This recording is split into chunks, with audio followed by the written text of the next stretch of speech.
नमस्कार, live India में आपका स्वागत है। मैं अनिल सम्राट। देखिए, बिहार के भागलपुर से बड़ी खबर आ रही है। बता दें कि दो भाइयों में आपसी विवाद हुआ और उसमें गोली चली है। एक भाई की मौत हो गई है और एक गंभीर अवस्था में अस्पताल में भर्ती है। और ये कौन है, आपको बता दें कि ये केंद्रीय गृह राज्य मंत्री नित्यानंद राय के भांजे हैं। आप दोनों भांजे ही हैं, लेकिन आपसी विवाद हुआ था जिसके कारण गोली चली है। ये पानी को लेकर विवाद बताया जा रहा है। आपको पूरी तरह से हम बताएं कि बड़ी खबर है, जहां भांजे के बीच गोलीबारी में एक की मौत हुई है और जबकि दूसरे का इलाज अस्पताल में चल रहा है। नवगछिया क्या ये मामला है, ये घटना नवगछिया का है, जहां नवगछिया के पुलिस अधीक्षक प्रेरणा कुमार ने बताया कि हमें आज सूचना प्राप्त हुई कि जगतपुर गांव में दो भाइयों में आपस में गोलीबारी हुई। एसएचओ को जानकारी मिलते ही घटनास्थल पर पहुंचे। घटना में एक की मौत हो गई। उन्होंने कहा कि एक की मौत हो गई है और दूसरे का इलाज चल रहा है। पुलिस अधिकारी ने बताया कि घटना के बीच दोनों भाइयों के बीच में मां को भी गोली लगी है, उनका भी इलाज चल रहा है। दोनों पक्षों में कहा जाए नल को लेकर ये हंगामा हुआ, ये झगड़ा हुआ और उसके बाद ये घटना घटित हुई है। हमारे साथ हमारी सहयोगी रेखा मिश्रा जुड़ चुकी हैं। उनसे पूरी तरह से हम जानकारी लेंगे कि क्या कुछ वो घटना हुआ है। रेखा जी, क्या लगता है आपको? एक नल की घटना मामूली विवाद है एक तरह से कहा जाए, लेकिन इसमें आपस में ही गोली तान देना और उसके बाद ये घटना हुआ है। ये गुस्से का, ये जो पूरा गुस्सा एक तरह से कहा जाए वो कंट्रोल में नहीं था। क्या कुछ हुआ वहाँ पर? मामूली ही था, लेकिन ये विवाद इतना खूनी रूप लेगा ये किसी ने नहीं सोचा था। और सबसे बड़ी बात है कि ये जो मामला है वो केंद्रीय मंत्री नित्यानंद राय के परिवार से जुड़ा हुआ है।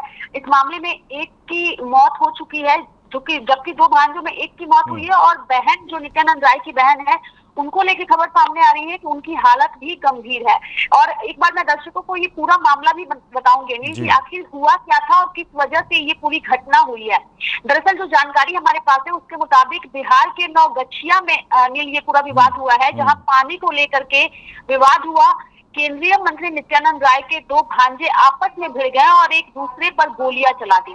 इस गोलीबारी में बड़े भाई विश्वजीत यादव की मौत हुई है, यानी कि जो गोलीबारी हुई है अनिल, बड़े भाई की मौत हुई है, जबकि छोटा भाई जयजीत यादव जो है वो गंभीर रूप से घायल है। और इस बीच जब दोनों के बीच झगड़ा हो रहा था, गोलीबारी हो रही थी, तो बीच बचाव में उनकी माँ भी सामने आई, यानी कि माँ हीना देवी आई, लेकिन उन्हें भी चोट लगी है। और जो जानकारी सामने आई है इसके मुताबिक उन्हें वो भी गंभीर बताई जा रही है। और ये पूरा विवाद नल के पानी को लेकर हुआ है। आप समझिए अनिल इस पूरे प्रकरण को कि केंद्रीय मंत्री के परिवार से जुड़ा हुआ ये मामला है। हालांकि उनकी बहन है, उन्हीं के अपने दो भांजे हैं और पानी के विवाद को लेकर, नल के पानी को विवाद को लेकर के, जो कि काफी नॉर्मल है, काफी सिंपल विवाद है, लेकिन इतना गंभीर विवाद होगा ये किसी ने सोचा नहीं था। और इस मामले में अभी पुलिस जो है वो जांच में जुटी हुई है। और इस झगड़े ने इतना उग्र रूप ले लिया कि जयजीत ने गुस्से में फायरिंग कर दी, जिसमें उनके भाई विश्वजीत को गोली लग गई और घायल अवस्था में उसे अस्पताल भी ले जाया गया। लेकिन रास्ते में ही जो जानकारी है उसके मुताबिक अस्पताल पहुंचने से पहले ही विश्वजीत ने दम तोड़ दिया। वहीं जयजीत को भी झगड़े के दौरान गोली लगी है, ये भी जानकारी हमारे पास आई है अनिल, और वो भी घायल हैं।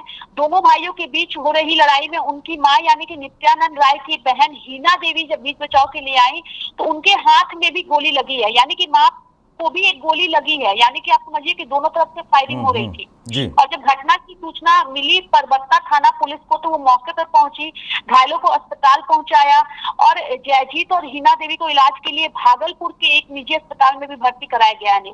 पुलिस ने विश्वजीत के शव को कब्जे में लेकर पोस्टमार्टम के लिए फिलहाल भेज दिया है और पूरे गाँव में इस घटना के बाद मातम पसरा हुआ है। क्योंकि आपको भी पता है अनिल कि जब कोई बड़े नेता से या परिवार से ताल्लुक रखते हैं तो आसपास के क्षेत्रों में उनकी छवि जो होती है वो काफी अलग तरीके की होती है। और जब ऐसे परिवार से इस तरीके की घटना सामने आती है तो उससे हर कोई जो है वो दुखी होता है। और इस घटना ने फिलहाल पूरे गांव में मातम पसरा दिया है। मृतक और आरोपी दोनों केंद्रीय गृह राज्य मंत्री नित्यानंद राय के भांजे होने के कारण मामला ये पूरा हाई प्रोफाइल हो गया है और परिवार के सदस्य बेहद गमगीन हैं और मीडिया से भी बात करने से बच रहे हैं। लेकिन फिलहाल ये पूरा मामला मीडिया में भी आ चुका है और नित्यानंद राय की वजह से ये मामला पूरा हाई प्रोफाइल हो गया है। और अगर नौगछिया एसपी की बात कर रहे हैं तो प्रेरणा कुमार भी जो है वो घटनास्थल पर पहुंचकर उन्होंने जांच की और उन्होंने बताया कि सुबह हम लोगों को सूचना मिली कि परबत्ता थाना क्षेत्र के जगतपुर गांव में दो भाइयों में आपस में गोली चली है और इसके बाद तुरंत थाना प्रभारी घटनास्थल पर पहुंचे और घायलों को तुरंत अस्पताल ले गए और उन्होंने इस घटना को लेकर के जानकारी दी है। लेकिन ये घटना बेहद ही मर्माहत करने वाली है, इसलिए भी मर्माहत करने वाली है क्योंकि नित्यानंद राय की अगर हम बात करें अनिल, तो नित्यानंद राय जो है बेहद ही गरीब परिवार से आते थे, मंत्री होने से पहले, यानी किसान परिवार से है नित्यानंद राय। और एक जगह उन्होंने अपनी आज बनाई है अपने काम को लेकर के, अपनी मेहनत को लेकर के, राजनीतिक अपने अनुभव को लेकर के। नरेंद्र मोदी सरकार में अभी भी वो मंत्री हैं, तो आप समझ सकते हैं कि नित्यानंद राय की भी एक तरीके से इसमें नजर आ रही है कि उनकी भी एक तरीके से घर में इस तरीके का विवाद होगा ऐसा किसी ने सोचा नहीं था, क्योंकि मंत्री है नित्यानंद राय और उनके परिवार से जुड़ा हुआ मामला है, उनकी बहन है और बहन के घर में इस तरीके से होता है तो मामला थोड़ा हाई प्रोफाइल हो जाता है और नित्यानंद राय की वजह से और ज्यादा हाई प्रोफाइल हो गया है। लेकिन एक मामूली विवाद से शुरू हुआ ये विवाद अनिल फिलहाल खूनी रूप ले चुका है और पुलिस अब इस मामले में पूरी तरीके से जांच भी करती है। अनिल, रेखा जी, देखिए, ये एक तरह से कहा जाए कि हाई प्रोफाइल लोग और जो अमीर लोग होते हैं वो लाइसेंसी पिस्टल या बंदूक रखते हैं, लेकिन वो सुरक्षा के लिए रखते हैं कि कहीं किसी भी प्रकार से अनहोनी ना हो, इसको सुरक्षा के माध्यम से रखा जाता है। लेकिन यही पिस्टल और यही बंदूक जब अपने ही घर के विवाद में निकल जाते हैं, गुस्से में निकल जाते हैं, तो ये नुकसान पहुंचाता है। और ये कहा जाए कि केंद्रीय गृह राज्य मंत्री नित्यानंद राय के दो भांजे अभी युवा हैं, पूरा जो खून होता है वो अचानक छोटी सी बात होगी, इसे आपस में ही बुझाया जा सकता था, लेकिन वो दोनों भांजे इस तरह से लड़े, इस तरह से बंदूक निकलना निश्चित रूप से ये बहुत ही दुखद है।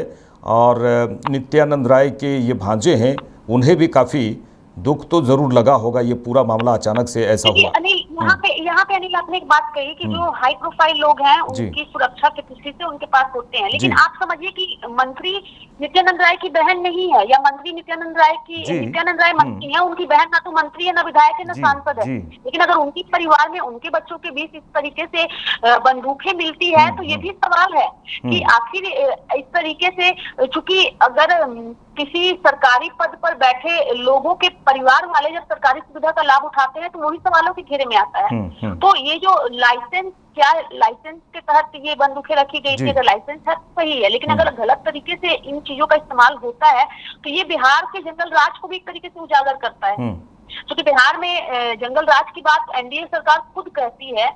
और अगर इस तरीके से अवैध तरीके से, हालांकि अभी इस पर हम पुख्ता कुछ नहीं कह सकते कि वो जो बंदूकें हैं वो लाइसेंस के साथ रखी गई थी या अवैध तरीके से रखी गई थी, क्योंकि अभी तक उसकी जानकारी नहीं है। लेकिन अगर आप इस चीज को समझिए तो मंत्री की बहन के भांजों के घरों में अगर बंदूकें हैं तो उसकी आवश्यकता क्यों पड़ी? ना तो उनकी जान को खतरा है, ना तो उनकी सुरक्षा में कोई बड़ी समस्या है, तो उनके घरों में अगर इस तरीके से बंदूक रखी जाती है और मामूली विवाद में अगर लोग इस तरीके से बंदूकें एक दूसरे पर तान कर एक दूसरे पर हमला करते हैं, तो यह बिहार सरकार को भी सोचने की जरूरत है कि लाइसेंस अगर आप किसी को देते भी हैं बंदूक रखने के लिए तो आप उसके पीछे की वजह जानने की कोशिश करिए, क्योंकि मामूली विवाद में अगर लोग बंदूक निकाल कर एक दूसरे पर तानेंगे तो ये समाज को क्या मैसेज देने की कोशिश हो रही है? बिल्कुल, मंत्री है, केंद्रीय मंत्री हैं, उनकी सुरक्षा में चूक होने के लिए उनके पास सुरक्षा व्यवस्था है, गार्ड्स हैं, उनके पास बंदूक मिलती है। नित्यानंद राय के बेटे के पास अगर मिलती तो समझ आता कि हाँ मंत्री से जुड़े हुए हैं, इस वजह से उनकी सुरक्षा भी सवालों के घेरे में है।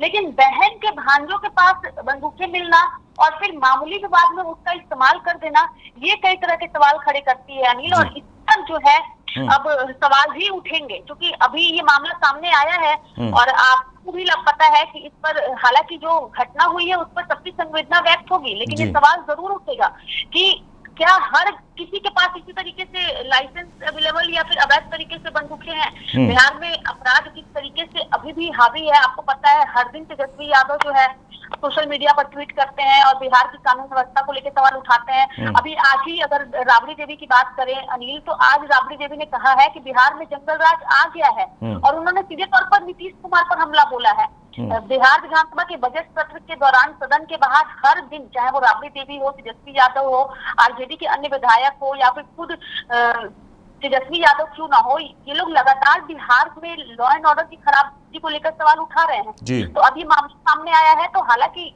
चूंकि एक व्यक्ति की मौत हो चुकी है इसमें, तो लोगों की संवेदनाएं होंगी, लेकिन सवाल भी उठेंगे कि आखिर उनके पास बंदूक जो मिला है वो किस आधार पर मिला है, किस तहत, उसकी भी जांच अब होगी। क्या लाइसेंस था उनके पास बंदूक रखने की? क्योंकि दोनों तरफ गोलियां चल रही थी, यानी कि सिर्फ एक तरफ से गोली नहीं चली है, बंदूक दोनों तरफ होंगे तभी गोलियां दोनों तरफ से चल रही है। और बीच बचाव करने आई माँ को भी गोली लगी है हाथों में, एक की मौत हुई है तो दूसरा घायल है। ऐसा नहीं है उसे गोली नहीं लगी, उसे भी लगी है। तो आप समझ सकते हैं कि क्या विडंबना है ये इस बिहार की। और बिहार में इस साल चुनाव भी है, अभी विपक्ष को बैठे बिठाए एक मुद्दा भी एक तरीके से मिल गया है एनडीए को घेरने के लिए। अनिल, तो ये एक बिहार की राजनीति में ये एक बड़ा भूचाल भी आप इसे कह सकते हैं कि अभी तेजस्वी यादव आरजेडी को एक बैठे बिठाए मुद्दा मिल गया नीतीश कुमार और एनडीए को घेरने का। अनिल, चलिए, तमाम बातचीत के लिए रेखा जी आपका शुक्रिया। तो देखिए, बिहार में एक बड़ी घटना तो हुई, जिसमें भागलपुर के नवगछिया की ये घटना हम आपको बता रहे हैं, जहां पर केंद्रीय गृह राज्य